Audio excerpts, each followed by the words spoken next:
In this episode, it is my absolute pleasure to welcome Mike to the podcast. Mike was a client of mine who worked with me in 2023, and we are re airing his interview for our podcast this month. So you will find a link to the original video down in the comments.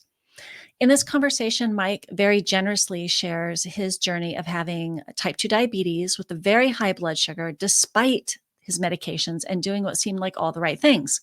He tells us here how he dropped his A1C from 8.9 to 6.1 in 4 months and lost 25 pounds in the process.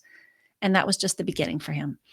Mike's an example of someone who was being told he was doing everything he could and that the next step for him was injectable medication, much like his parents before him. But once he got his hands on continuous glucose monitor data, he was able to finally feel a sense of control and finally turn his health around, and quickly.